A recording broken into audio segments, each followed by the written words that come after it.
Germanton Hospital pioneers in world-class orthopedic cardiology and multi-specialty care. Top 3 in Hyderabad, top 10 in South India. Attapur, Hyderabad. నమస్తే, welcome to Suman TV. ఎముకలు బలహీనం అయిపోవడం అనేది సాధారణంగా మనం వృద్ధాప్యంలో చూస్తూ ఉంటాం. కానీ ప్రస్తుత రోజుల్లో చూస్తున్నట్లయితే 40 సంవత్సరాలు దాటిన తర్వాతే ఎముకలు బలహీనం అయిపోవడం అనేది జరుగుతుంది. దీన్నే ఆస్టియోపొరోసిస్గా చెప్తూ ఉంటారు. సో ఇది వచ్చిన తర్వాత మన శరీరంలో చోటు చేసుకునేటువంటి మార్పులు ఏంటి, ఈ లక్షణాలు ఏ రకంగా కనిపిస్తాయి, ఎలా ఐడెంటిఫై చేసుకోవాలి అంటే దీనికి అందుబాటులో ఉన్నటువంటి ట్రీట్మెంట్ గురించి కూడా ఎక్స్ప్లెయిన్ చేసేందుకు మనతో పాటు ఉన్నారు డాక్టర్ సందీప్ విఠలా గారు, orthopaedic and robotic joint replacement surgeon from Germanten hospital, Attapur. Hello sir. Hello అండి. సార్, ఆస్టియోపొరోసిస్, యాక్చువల్గా ఆస్టియోపొరోసిస్ అంటే ఏంటి, ఎముకల్లో ఏం జరుగుతుందో ఆస్టియోపొరోసిస్ మూలంగా? ఆస్టియోపొరోసిస్ అంటే మన బోన్లో కాల్షియం మినరల్స్ తగ్గడం వల్ల, సింపుల్ టర్మ్స్లో చెప్తున్నాను, బోన్స్ అనేవి వీక్ అవుతాయి. వీక్ అవడం వల్ల ఇంక్రీజ్ రిస్క్ ఆఫ్ ఫ్రాక్చర్స్ అలా అవుతాయి అంటారు అనమాట. మాకు చాలామంది పేషెంట్స్ వస్తారు, సింపుల్గా స్లిప్ అండ్ ఫాల్ అవ్వడం వల్ల హిప్, రిస్ట్, వర్టిబ్రల్ ఫ్రాక్చర్స్ ఇవన్నీ అవుతూ ఉంటాయి. సో ఒకవేళ ఈ ఫ్రాక్చర్స్ అయినప్పుడు ఎట్లా అవుతుంది అంటే పేషెంట్ సర్జరీస్ చేయించుకోవాల్సి వస్తుంది. తర్వాత రీహాబిలిటేషన్ ఇవన్నీ చేసుకోవడం వల్ల వాళ్ళ క్వాలిటీ ఆఫ్ లైఫ్ పోతుందన్నమాట. అంటే జస్ట్ ఇలా పడిపోతే అలా విరిగిపోతుంది, ఇట్లా పడంగానే జారి పడంగానే అట్లా విరిగిపోతూ ఉంటుంది. సో బోన్ డెన్సిటీ అనేది బాగా తగ్గిపోతుంది. బోన్ డెన్సిటీ అనేది తగ్గుతుంది. సో ఆస్టియోపొరోసిస్ కి మనకి ఆస్టియోపీనియాకి ఏంటి సార్ డిఫరెన్స్ ఉంటుంది? సో ఆస్టియోపొరోసిస్ అంటే యాక్చువల్గా చెప్పాలంటే ఇది ఒక సైలెంట్ డిసీజ్. సో మనకి దీనికి సిమ్టమ్స్ ఉండవు, అది ఫ్రాక్చర్ అయ్యే వరకు మనకి తెలియదు. సో ఆస్టియోపీనియా అంటే ఏంటంటే బోన్స్ వీక్ అవ్వడం. ఆస్టియోపొరోసిస్ అంటే కంప్లీట్గా ఏంటంటే లోపల నుంచి హాలో అయిపోతాయి అన్నమాట. హాలో అయిపోవడం వల్ల కార్టెక్స్ అనేది అవుటర్ లైనింగ్ ఆఫ్ బోన్ని కార్టెక్స్ అంటారు, అది బాగా తిన్న అయిపోతుంది. అంటే అరిగిపోతుందన్న, అంటే తిన్న అయిపోతుంది అనమాట. యంగర్ అడల్ట్ స్టేజ్లో చూస్తే కొంచెం out side of the covering, దాన్ని కార్టెక్స్ అంటారు, బోన్ కవరింగ్, అది థిక్గా ఉంటుంది. తర్వాత స్లోగా ఏజ్ పెరుగుతా కొద్దీ అది తిన్న అవుతూ ఉంటుంది. సో బాగా తిన్న అయిపోయిన తర్వాత లాస్ట్కి ఏమవుతుందంటే సింపుల్గా జస్ట్ జారి పడ్డంగానే ఫ్రాక్చర్స్ అవుతూ ఉంటాయి. సో ఇది ఆస్టియోపొరోసిస్ గురించి ఇన్డెప్త్గా తెలుసుకోవాలనుకుంటే ఫస్ట్ మనము పీక్ బోన్ డెన్సిటీ గురించి తెలుసుకోవాలి. సో పీక్ బోన్ డెన్సిటీ అంటే ఏంటంటే మనం 25 to 30 years ఏజ్ వరకు మనము ఒక కాల్షియం, మినరల్స్ ఇవన్నీ డిపాజిట్ చేసుకుంటూ వస్తాం. జస్ట్ ఫర్ ఎగ్జాంపుల్ మీరు సేవింగ్స్ బ్యాంక్ అకౌంట్ లాగా ఆలోచించండి. సో సేవింగ్స్ బ్యాంక్ అకౌంట్లో లైక్ ఫర్ ఎగ్జాంపుల్ మనము డిపాజిట్ చేసుకుంటూ వెళ్తాం 30 years వరకు. ఆ 30 years వరకు మన హైయెస్ట్ సేవింగ్స్ని రీచ్ అవుతాం. ఆఫ్టర్ ఆ 30 years తర్వాత మనం స్లోగా మన కాల్షియంని కాస్త స్లోగా కోల్పోతూ ఉంటాం అనమాట. సో చాలామంది అనుకుంటారు ఆస్టియోపొరోసిస్ 60 తర్వాతే స్టార్ట్ అవుతుంది అనుకుంటారు, కానీ మనం peak bone density highest savings ఎప్పుడైతే పొందామో అది 30 years వరకు, దాని తర్వాత నుంచి లూజ్ అవుతూనే ఉంటాం. అంటే మనం ఏం తీసుకున్నా కూడా 30 years వరకే ఆ బోన్స్ వరకు వెళ్తుంది. తర్వాత నుంచి ఇంకా స్లోగా మనం గ్రాడ్యువల్గా లాస్ అవుతూ ఉంటుంది, it's part of ageing. So మనం ఏంటంటే ఎవరైతే highest peak bone density achieve చేశారో వాళ్ళకి లోవర్ రిస్క్ ఆఫ్ ఫ్రాక్చర్స్ ఉంటాయి ఫ్యూచర్లో. ఎవరైతే తక్కువ అచీవ్ చేస్తారో అది వాళ్ళకి హయ్యర్ రిస్క్ ఆఫ్ ఫ్రాక్చర్స్ ఉంటాయి. సో ఇప్పుడు లేడీస్లో కామన్గా కనిపిస్తున్నటువంటి సమస్య థైరాయిడ్ కావచ్చు, PCOS, ఇవన్నీ ఎక్కువగా వస్తున్నాయి.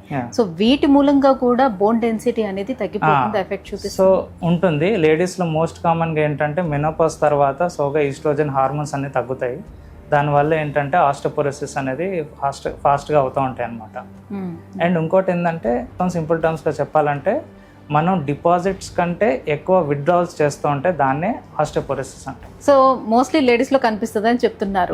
లేడీస్లో ఇంకోటి ఏంటంటే తక్కువ పీక్ బోన్ డెన్సిటీ అచీవ్ చేస్తారు. అలాగే జెంట్స్లో కూడా ఎంతవరకు కనిపించే ఛాన్స్ ఉంటుంది, ఏ ఏజ్ నుంచి చూడొచ్చు అంటారు జెంట్స్లో? అయితే జెంట్స్లో ఇప్పుడు లైఫ్ స్టైల్ ఫ్యాక్టర్స్ కూడా ఒకటి ఉంటాయి. ఎక్సెసివ్ ఆల్కహాల్ కన్సంప్షన్, స్మోకింగ్ వల్ల కూడా కొంతమందికి, అండ్ ఎవరైతే పీక్ బోన్ డెన్సిటీ తక్కువ అచీవ్ చేస్తారో అండ్ ఎర్లీ స్టేజెస్ ఆఫ్ లైఫ్లో ఫిజికల్ యాక్టివిటీ లేకపోవడం వల్ల, వాటి వల్ల వాళ్ళ డెన్సిటీ తక్కువ ఉంటే వాళ్ళల్లో కూడా ఎర్లీ స్టేజెస్లో కనిపించే ఛాన్సెస్ ఉంటాయి. సో ఎలాంటి లైఫ్ స్టైల్ చేంజెస్ చేసుకోవాలంటారు? దేని మూలంగా ఎక్కువగా ఇది వస్తుంది? బోన్ డెన్సిటీని ఎలా పెంచుకోవాలి? మనం ఇది తెలుసుకోవాలంటే ఫస్ట్ మన బోన్ డెన్సిటీ అనేది జస్ట్ లైక్ ఇప్పుడు మజిల్స్. చాలామంది ఏమనుకుంటారంటే బోన్ అనేది ఒక నాన్ లివింగ్ టిష్యూ, అది ఒక కాంక్రీట్ పిల్లర్ లాగా అనుకుంటారు, కానీ అదొక living tissue. Just like skin, muscle, tendons ఎలా అయితే లివింగో అది కూడా అంతే. సో నార్మల్గా మజిల్స్ ఏంటంటే మనం స్ట్రెంత్ అవ్వాలంటే రెసిస్టెన్స్ ట్రైనింగ్, వెయిట్ లిఫ్టింగ్ అయితే చేయాల్సి వస్తుంది. సో అలానే బోన్ కూడా ఏంటంటే వెయిట్ పడతా కొద్దీ బోన్ అనేది రీమోడల్ అవుతూ ఉంటుంది, న్యూ బోన్ ఫార్మేషన్ అవుతూ ఉంటుంది. అలా డెన్సిటీ పెరుగుతుంది బోన్లో. సో మనము ఎలా చేసుకోవాలంటే, బోన్ డెన్సిటీ ఎట్లా పెంచుకోవాలంటే రెగ్యులర్గా physical activity, weight lifting, especially weight lifting చాలా యూస్ఫుల్ ఉంటుంది అనమాట. వాకింగ్, కొంతమంది ఏజ్డ్ పీపుల్ ఉంటారు, జస్ట్ వాకింగ్, క్లైంబింగ్ స్టెప్స్, ఏదో రకంగా ఫిజికల్ యాక్టివిటీ చేసుకుంటే వాళ్ళకి స్లోగా ఏంటంటే విత్డ్రావల్స్ కొంచెం తక్కువ అవుతాయి. డిపాజిట్స్ పెంచుకోలేకపోయినా విత్డ్రావల్స్ తక్కువ అవుతాయి. సో ఇంకోటి కొన్ని న్యూట్రిషనల్ ఫ్యాక్టర్స్ కూడా ఉంటాయి, లైక్ ఇప్పుడు vitamin D deficiency, calcium deficiency అట్లా. సో వాళ్ళలో కూడా ఏంటంటే విత్డ్రావల్స్ ఎక్కువ అవుతాయి. సో ఇప్పుడు మన బాడీలో కాల్షియం లేదనుకోండి బ్లడ్లో, అది కాస్త ఏమవుతుందంటే బోన్ నుంచి తీసుకుంటుంది కాల్షియం, బోన్ నుంచి కాల్షియం తీసుకొని దానివల్ల విత్డ్రావల్స్ ఎక్కువ అవుతాయి బోన్ నుంచి. మన బోన్ బ్యాంక్ నుంచి విత్డ్రావల్స్ ఎక్కువ ఉంటాయి. సో అలా కాల్షియం అనేది తగ్గుతుంది. ఓకే. సో స్మోకింగ్, ఆల్కహాల్ కూడా ఇదంతా కూడా తగ్గించడం మంచిది, ఎక్సెసివ్ ఆల్కహాల్ కన్సంప్షన్. సో ఇప్పుడు వైటమిన్ డి తగ్గింది లేకపోతే కాల్షియం లేదు అని అంటే చాలా మంది ఇప్పుడు బయట నుంచి సప్లిమెంట్స్ అనేది ఎక్కువగా యూజ్ చేసేస్తూ వస్తున్నారు. ఈ సప్లిమెంట్స్ ఎక్కువగా తీసుకోవడం వల్ల కూడా బాడీ ఏమైనా డ్యామేజ్ అయ్యే ఛాన్సెస్ ఉంటుందా? వితౌట్ ఎనీ డాక్టర్ ప్రిస్క్రిప్షన్ కూడా వెళ్ళి సప్లిమెంట్స్ అనేది యూజ్ చేస్తున్నారు. డైరెక్ట్గా సప్లిమెంట్స్ వితౌట్ డాక్టర్ ప్రిస్క్రిప్షన్ తీసుకోకూడదండి. అండ్ ఇంకోటి ఏంటంటే విటమిన్ డి అనేది మనం బ్లడ్ టెస్ట్ ద్వారానే తెలుసుకోవాలి ఫస్ట్. అది కరెక్ట్గా నార్మల్ లిమిట్స్లో ఉంటే పర్లేదు, అదే కానీ డెఫిషియన్సీలో ఉన్నప్పుడే మనం ఇంజెక్షన్స్ కానీ సిరప్స్ కానీ తీసుకోవాల్సి వస్తుంది. సో అదే కానీ మనం తెలుసుకోకుండా, విటమిన్ డి డెఫిషియన్సీ తెలుసుకోకుండా కానీ తీసుకున్నామంటే సప్లిమెంట్స్, అది కాస్త కిడ్నీలో స్టోన్స్ రావడం కానీ హైపర్ విటమినోసిస్ అవుతుంది. సో అది మంచిది కాదు యాక్చువల్గా బాడీకి. సో మనం కరెక్ట్గా విటమిన్ డెఫిషియన్సీ అంటే బ్లడ్ టెస్ట్ ద్వారా తెలుసుకోవాలి. దాన్ని బట్టే మనం సప్లిమెంట్స్ ఎన్ని రోజులు వాడాలి అని అది డాక్టర్ ప్రిస్క్రైబ్ చేస్తారు. సో సార్, ఆస్టియోపోరోసిస్ అనేది సైలెంట్ కిల్లర్ అని మీరే చెప్తున్నారు. సో దాన్ని డయాగ్నోస్ చేయడం కష్టం అని అంటున్నారు. మరి ఎలా తెలుసుకోగలుగుతారు సో ఆస్టియోపోరోసిస్? సో మనం ఏంటంటే ఎర్లీగా డయాగ్నోస్ చేయాలి. లైక్ ఏంటంటే మనకు ఒక బోన్ టెస్ట్ ఉంటుంది, బోన్ మినరల్ డెన్సిటీ స్కాన్ అని, డెక్సా స్కాన్ అని ఉంటుంది. దాన్ని బట్టి మనకు తెలుస్తుంది అనమాట ఆస్టియోపీనియానా ఆస్టియోపోరోసిస్ అని. ఒకవేళ ఆస్టియోపోరోసిస్ అనుకున్నారు అనుకోండి, సో ఫస్ట్ మనం ఏంటంటే వాళ్ళకి ఎక్కడ విత్డ్రావల్స్ ఎక్కువ అవుతున్నాయి. సో వాళ్ళు ఫర్ ఎగ్జాంపుల్ స్మోకింగ్, ఆల్కహాల్ ఇవన్నీ కన్సూమ్ చేస్తే వాళ్ళని కొంచెం తగ్గించుకోవాలి. అండ్ మనం రిస్క్ ఫ్యాక్టర్ని అసెస్ చేస్తాం ఫస్ట్. లైక్ వాళ్ళ ఫ్యామిలీ హిస్టరీలో జెనెటిక్ హిస్టరీ ఉంటుంది, కొంతమందికి ఫ్యామిలీలో ఆస్టియోపోరోసిస్ ఉంటుంది. సెకండ్ థింగ్ ఏంటంటే females, age group more than 60 years. Third, nutritional deficiencies ఏమైనా ఉన్నాయా లేదా అని చెక్ చేస్తాము. ఇవన్నీ అసెస్ చేస్తాం అనమాట. సో తొందరగా ఫ్రాక్చర్స్ కాకుండా ఉండాలి అని అంటే ఈ మజిల్ స్ట్రెంథనింగ్ అనేది ఎంతవరకు సహాయపడుతుంది? యాక్చువల్గా మజిల్ స్ట్రెంథనింగ్ చేస్తే ఓవరాల్గా బాడీ అనేది కూడా బ్లడ్ సర్క్యులేషన్ పెరుగుతుంది. లైక్ మజిల్ స్ట్రెంథనింగ్ చేయడం వల్ల ఏంటంటే మన మజిల్స్ బోన్కి అటాచ్ అవుతాయి. సో స్ట్రెంథన్ చేస్తా కొద్దీ ఏమవుతుందంటే బ్లడ్ సర్క్యులేషన్ మజిల్స్తో పాటు బోన్స్కి కూడా ఇంక్రీజ్ అవుతుంది. దానివల్ల కాల్షియం డిపాజిట్స్ బోన్ కూడా మన స్ట్రెస్ అండ్ స్ట్రెయిన్కి రియాక్ట్ అయ్యి న్యూ బోన్ ఫార్మేషన్ అవుతుంది. దానివల్ల డెన్సిటీ పెరుగుతుంది అన్నమాట. సాధారణంగా పెద్ద ఏజ్ వాళ్ళు ఎవరైనా పడిపోయినా చేసినా కూడా ఆ ఏజ్లో ఎనీ సర్జరీస్ కావచ్చు, ఫ్రాక్చర్స్ కావచ్చు, ఇవి తొందరగా హీల్ అవ్వంటారు. ఎందుకని? సో ఆస్టియోపోరోసిస్కి జర్మంటన్లో మన దగ్గర ఉన్నటువంటి ట్రీట్మెంట్స్ ఏంటి? సో మేము పేషెంట్ని ఫస్ట్ మా దగ్గరకు వచ్చినప్పుడు కేర్ఫుల్గా సెలెక్ట్ చేస్తాం. పేషెంట్స్కి ఎవరికైతే ఆస్టియోపోరోసిస్ ఉందో వాళ్ళకి కొన్ని ఇంజెక్షన్ ట్రీట్మెంట్స్ ఉంటాయి. మనం ఏంటంటే విత్డ్రావల్స్ని తగ్గించడానికి ట్రై చేస్తాము. ఒకవేళ డెఫిషియన్సీస్ ఏమైనా ఉంటే కరెక్ట్ చేస్తాము. లైఫ్ స్టైల్ మోడిఫికేషన్స్ చేస్తాము. తర్వాత ఏమైనా ఉంటే పేషెంట్ బట్టి రీహాబిలిటేషన్ స్టార్ట్ చేస్తాం.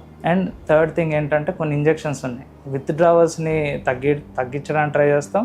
అండ్ డిపాజిట్స్ని, బోన్ బ్యాంక్లో డిపాజిట్స్ని పెంచడానికి ట్రై చేస్తాం.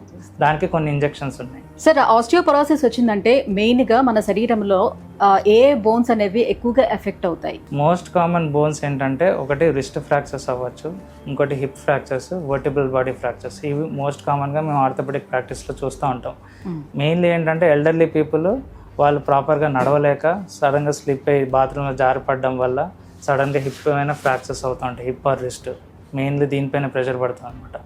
సో అట్లాంటి కండిషన్స్లో మేము ఏం చేయాల్సి వస్తుంది అంటే హిప్ ఫ్రాక్చర్స్ ఉంటే సర్జరీ చేయాల్సి వస్తుంది, hip or wrist fractures. So దానివల్ల వాళ్ళ క్వాలిటీ ఆఫ్ లైఫ్ అనేది పోగొట్టుకుంటారు. ఈ మధ్యలో రీహాబిలిటేషన్, ఎక్సర్సైజెస్, తర్వాత ఈ ఎలా ఫ్రాక్చర్ అయిన తర్వాత డిజేబిలిటీస్ అనేవి కొంత రకంగా ఉంటాయి అన్నమాట. ఈవెన్ దో మేము సర్జరీ చేసిన తర్వాత కూడా వాళ్ళ రికవరీ ఫేజ్ అనేది స్లోగా ఉంటుంది. ఎందుకంటే ముందు చెప్పాను కదా, ముందు స్లోగా మన కార్టెక్స్ అనేది థిన్ అవుతుంది. బోన్ అవుటర్ కవరింగ్ ఏదైతే ఉంటుందో కార్టెక్స్ సో చిన్న పిల్లల్లో ఏంటంటే కార్టెక్స్ అనేది అవుటర్ కార్టెక్స్ థిక్గా ఉంటుంది. థిక్గా ఉండడం వల్ల అండ్ వాళ్ళది ఈజీగా బోన్ బ్రేక్ అవ్వదు, బెండ్ అవుతుంది కానీ బ్రేక్ అవ్వదు. అండ్ వాళ్ళకి బ్రేక్ అయినా కానీ చాలా ఫాస్ట్గా హీలింగ్ పొటెన్షియల్ ఉంటుంది. మనం ఏజ్ అయ్యే కొద్దీ ఏంటంటే మన హీలింగ్ పొటెన్షియల్ అనేది స్లోగా తగ్గుతూ ఉంటుంది. జస్ట్ లైక్ స్కిన్ కానీ ఏదైనా కట్స్ కానీ ఏమైనా అయితే డయాబెటీస్లో మీరు కట్స్ ఉంటాయి కదా, అవి స్లోగా హీల్ ఎట్లా అవుతాయో దీంట్లో కూడా అట్లనే స్లోగా హీలింగ్ అవుతుంది. సో వాళ్ళకి ఎక్కువ టైం రీహాబిలిటేషన్ ఇవన్నీ అవసరం పడుతుంది. సో ఇప్పుడు మన బోన్ డెన్సిటీ పెంచుకోవటానికి మన ఫుడ్తో కూడా దాన్ని పెంచుకునే అవకాశం ఎంతవరకు ఉంటుంది? ఫుడ్తో అంటే మెయిన్గా మనం చూసుకోవాల్సింది కాల్షియం రిచ్ డైట్స్ తీసుకోవాలి, వైటమిన్ డి ఉంటే వైటమిన్ డి సప్లిమెంట్స్ అవి తీసుకుంటూ ఉండాలి. లైక్ ఈ బోన్ సూప్స్ ఇలాంటివన్నీ తీసుకుంటే మనకి ఫుల్గా బోన్ డెన్సిటీ అనేది పెరుగుతుంది అంటారు, ఇది ఎంతవరకు వాస్తవం అంటే? అంటే బేసికలీ ఇప్పుడు మన కాల్షియం ఒకవేళ మొత్తం మనకు ఒక 1000 to 1200 mg అడల్ట్కి కావాల్సి వస్తుంది. సో మొత్తము మన ఫుడ్లో తీసుకోలేకపోయినా కానీ మనం అడిషనల్గా కాల్షియం సప్లిమెంట్స్ తీసుకోవచ్చు. Right, thank you sir. So osteoporosis అంటే ఏంటి, సో ఎవరిలో ఎక్కువగా మనం చూస్తాం, మనకు అందుబాటులో ఉన్నటువంటి ట్రీట్మెంట్స్ గురించి కూడా ఎక్స్ప్లెయిన్ చేసినందుకు thank you so much. Thank you so much. Thank you. So viewers, osteoporosis అనేది కేవలం వృద్ధుల్లో మాత్రమే కాదు, సో బోన్ డెన్సిటీ అనేది ఈ రోజుల్లోని మన లైఫ్ స్టైల్ కారణంగా కావచ్చు, మనం తీసుకునేటువంటి డైట్స్ మూలంగా కావచ్చు, సో బోన్ డెన్సిటీ అనేది తగ్గిపోతూ వస్తుంది. ఇలాంటి వాళ్ళలో ఎక్కువగా ఆస్టియోపరోసిస్ అనే కండిషన్ని మనం చూస్తూ వస్తున్నాం. సో దీన్ని ఎర్లీగా డయాగ్నోసిస్ చేయగలిగితే డెఫినెట్గా దానికి ట్రీట్మెంట్ అనేది జర్మెంటన్ హాస్పిటల్లో మనకు అందుబాటులో ఉంది. మీలో ఎవరైనా ఆస్టియోపరోసిస్ తోటి సఫర్ అవుతున్నట్లయితే కింద స్క్రోల్ అవుతున్నటువంటి నెంబర్కి కాల్ చేయండి. ఒకసారి జర్మెంటన్ హాస్పిటల్ని కూడా అప్రోచ్ అవ్వండి, మీ సమస్యకు చెక్ పెట్టండి.